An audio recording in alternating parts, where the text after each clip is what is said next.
Hi, this is Andrea. I am the pianist and the assistant director of Ora Contemporary Ensemble at University of Houston, and I'm so happy and honored to be here today with the composer Greg Simon. Hi, Greg. How are you? Hi, Andrea. It's so nice to meet you. Yeah, I've been working for the last 2 months or 3 months in a piece that you composed that is Blood in the Curb. Yeah, yeah, blood on the And it curb. was so challenging to learn the piece, I have to be honest, because it's very, very hard. Like we just saw that in the video. Hmm. And and I'm so like happy to meet you here and to talk about your piece because I have a lot of questions. Oh, it's wonderful to Um, talk to you. One of the first questions that I would like to ask you is that what's the meaning behind the title Blood in the Curve, and Yeah. where is the inspiration coming from?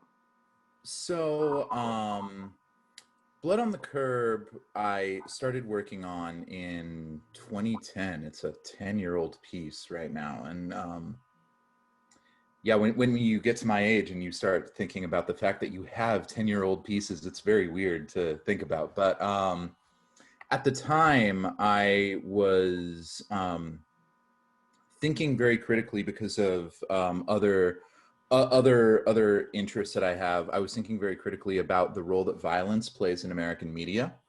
It was during a time where we were as a society encountering violence not only overseas but at home. It was only written about a year before. I was living in Denver at the time, and about a year after I started working on the piece, the shooting in Aurora happened. And I started thinking about violence in American culture and its relationship to entertainment, and sort of the relationship that we have with violence. I think as Americans is an objectively fascinating one for me. It's something that we simultaneously scorn and celebrate. And at the time, just coincidentally, I was wanting to write just a short, intense, punchy piano piece, just a 4-minute thing that would allow the pianist to just kind of go into the piano a little bit. And that was the initial impulse, was, can I bring these two things together? Can I write a piece that is about violence, but about violence in a way that's almost comically celebrating violence? Not because violence is good, but almost as a way of sort of looking at the way we look at it in American culture. And I As I started writing the piece, I started getting more and more interested in this and more and more interested in this. And the title actually was the thing that came last. And the reason for the title ultimately was, at the end of the writing process, I thought, okay, now I need something that is that makes it very clear that this piece is in no uncertain terms about violence. And so what's the most violent thing that I can think of? And at the time, the most violent thing that I could think of was a curb stomp, which is, it's been so mythologized through movies, particularly American History X and other media. But that's basically where, you drag someone over to a curb, you put their teeth on the curb, and then you stomp on their head. And rather than just calling it curb stomp, because it's not really about committing the violence, it's about watching the violence, right? It's about being a spectator to the violence, being entertained by it. I decided to focus on the aftermath of the violence, and the aftermath of something like a curb stomp is that you've got a bunch of blood on the curb. And so that's where the title comes from.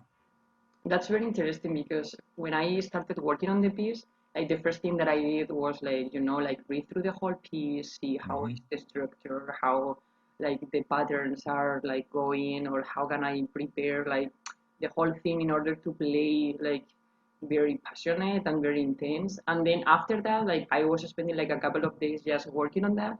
And then I read the program notes. So I was not expecting that blood on the core was gonna be like related to what you just explained. And Hmm. then all of a sudden I'm like, I don't know, like this image that I have right now, like whenever I am playing the all the chords at the beginning and everything, I had that image and that never happened to me before. Because like as a classical pianist we are all like playing things about literature, like all the inspiration is in love, or things like that. But all of a sudden, Right. it's like this kind of violence that's very specific, and I was so like shocked. I didn't know how to react to this. So that's wonderful that you just explained like your inspiration because it's like it's wonderful. I think it's very particular, like very unique. So Yeah. that's wonderful. And related to this, I would like to know, like, how would you describe the structure of this piece? Like, how, for a performer, how would you describe how, for example, in my case, how can I keep the same intensity all the time, like from the beginning to the end? Yeah.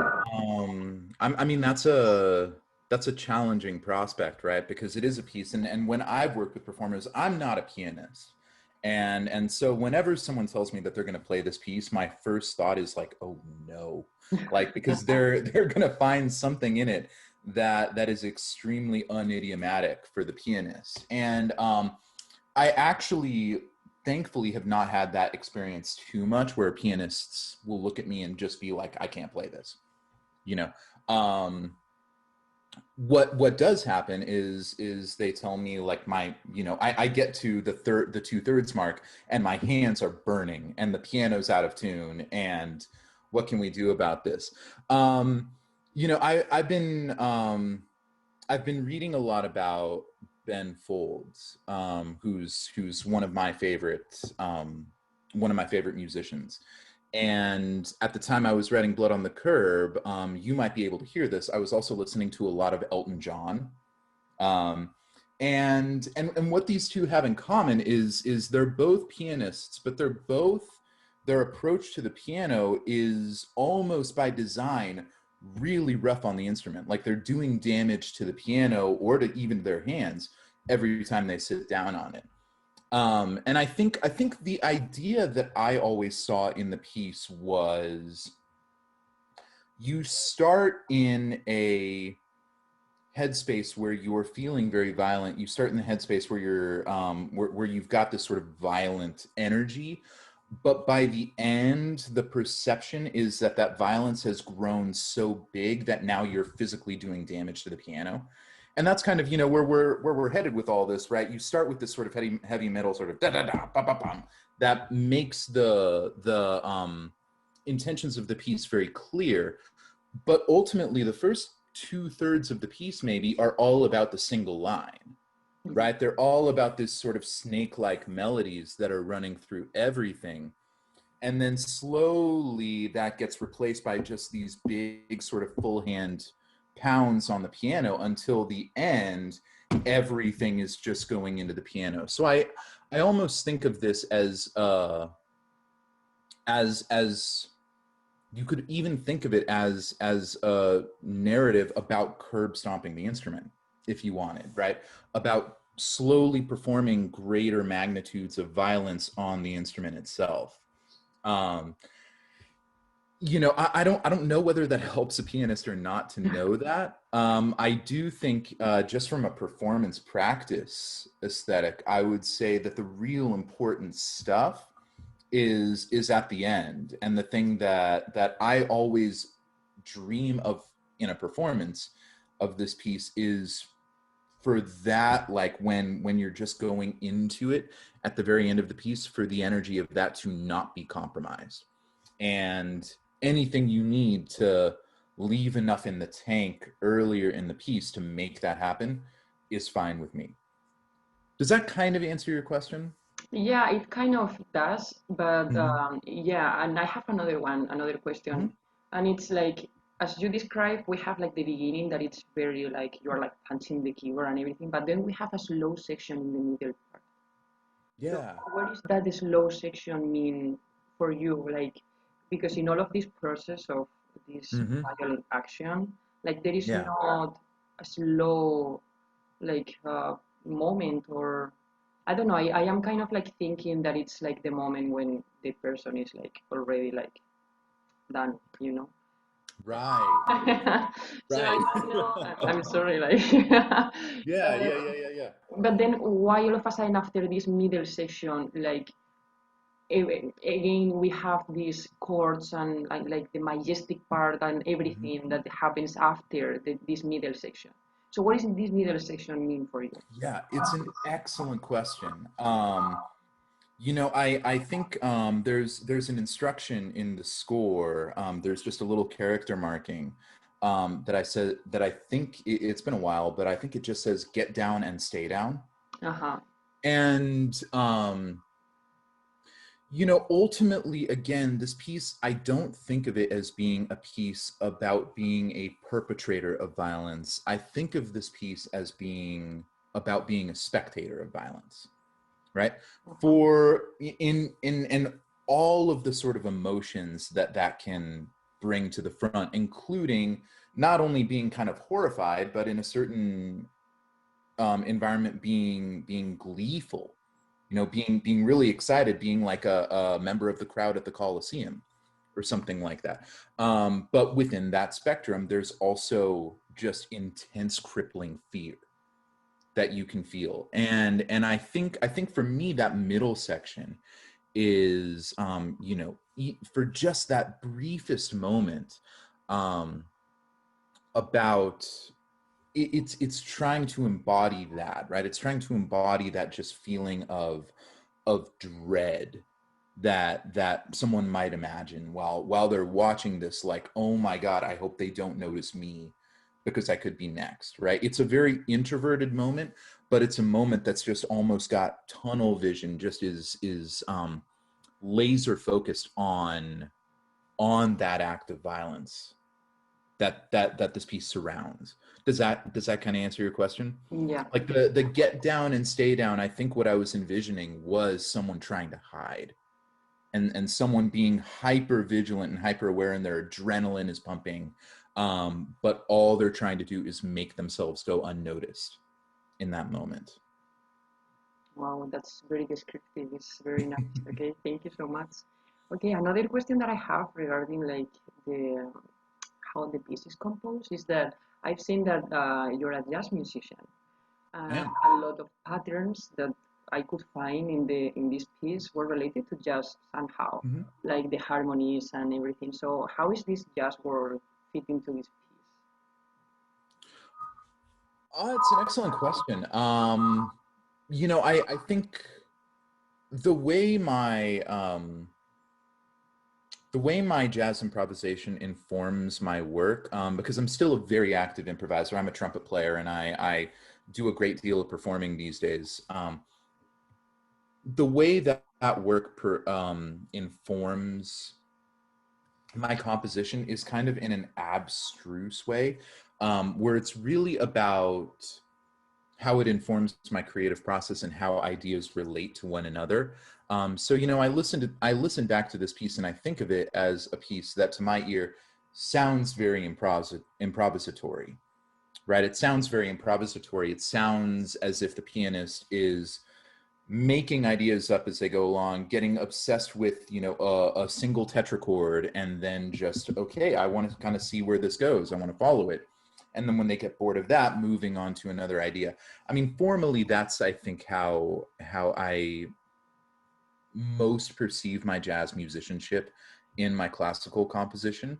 From a harmonic standpoint, my keyboard's not on, unfortunately. Otherwise, I'd show you. But there's this piece is really heavily motivated by fourth bass sonorities, right? Almost all of the big vertical moments in this piece are all just stacks of fourths. Um, to me, that's a very jazz musician way to think about sound. But one of the reasons that I think I gravitate to it is because it's also a shape that at least in my hand, means you can throw a lot of weight into the piano, because it's activating the thumb, the index finger, and the little finger, so the whole hand goes into the piano really well.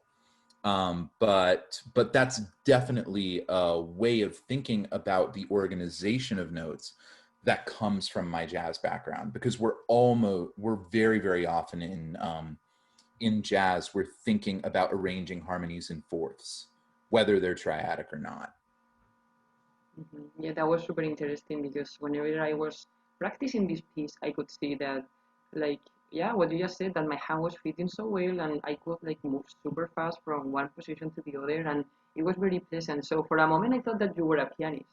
I didn't know that you were a trumpet player, because I thought that it's very well thought as a piano performer. Well, You know that everything fits in the hand. There is nothing that you see that it's like, oh my goodness, this fingering, like this is so random. Like, no, everything was very pleasant for the hand and everything. So I mean, that's one of the best compliments I've ever gotten about this piece is, oh, wow, I thought you were a pianist. Oh my gosh, my heart is swelling all of a sudden.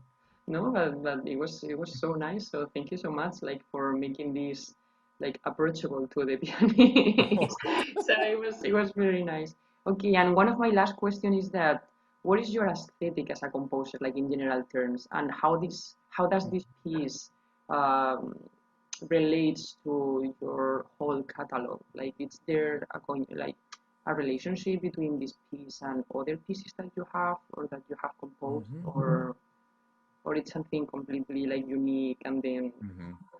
so Yeah, it's a great question, and it's always a difficult one for composers to answer. I get very nervous around this word aesthetic, because I think when composers, especially young composers, think aesthetic, what they really mean is harmony. And moreover, I think that all young composers, and I still consider myself to be a young composer. I haven't turned 35 yet, so I haven't aged out of young composer competitions yet. I think we're all under an enormous amount of pressure to define our style, to define our aesthetic. And I, for myself, haven't been interested in that for a while. I know what fascinates me. I know what inspires me to write music. And a lot of it is about non-musical things. A lot of it is about writing music that is improvisatory in nature. A lot of it is about narrative, about telling musical stories. And I have a very complex idea of what that means to me. Um, but within that, I feel permission to use any harmonic language, any melodic type of gesture, any sort of extended technique that's going to help me get to the story that I want to tell more accurately, more vividly, more expressively. And so, when I look back at my output, I've got pieces that are extremely triadic and extremely tonal, and I've also got pieces that sound like this, that sound like Blood on the Curve and are a lot more dissonant and a lot more aggressive. Um, and as best as I can tell, the through line, I think, in my music, the through line in all of the compositional work I do is that it's all approaching structure and approaching moment to moment musical development from a perspective of storytelling, from a perspective of narrative. And it's all about maybe not necessarily being programmatic, not marrying specific musical events to specific narrative events, but setting a stage musically, identifying musical characters. Here's our motive, here's our harmony, and then figuring out, when they're left to their own devices, how are they going to behave? What is the natural behavior of this motivic material in this harmonic environment that they're in? How are those two ideas going to infect each other? How are they going to shift each other, mold each other? And then once those changes have been made, what's the resultant consequences for the rest of the ecosystem?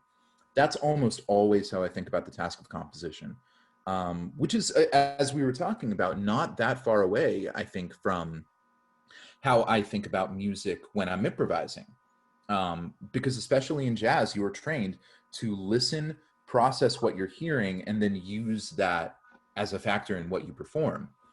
That's, I think, what I'm trying to do in all of my music. And that to me, you know, when we're talking about aesthetic, that's the big thing that emerges for me.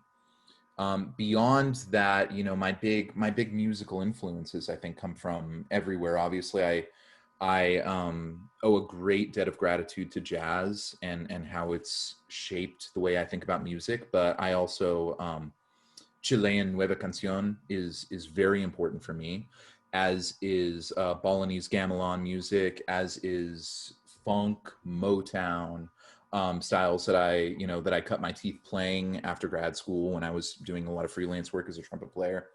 Um, and you know, I think so the conclusion to all that is I think of my musical world as an amalgam of a lot of different musical universes unto themselves, and the way I unite them is by trying to tell stories that honor the material of the moment, regardless of what that material is. Wow, thank you so much. It was very inspiring. Good, I'm glad. My last question is, what are you currently working on, and how does this pandemic, like, I don't know. Yeah. I mean, like I think a lot of us, I've had trouble being creative lately. You know, we're all struggling.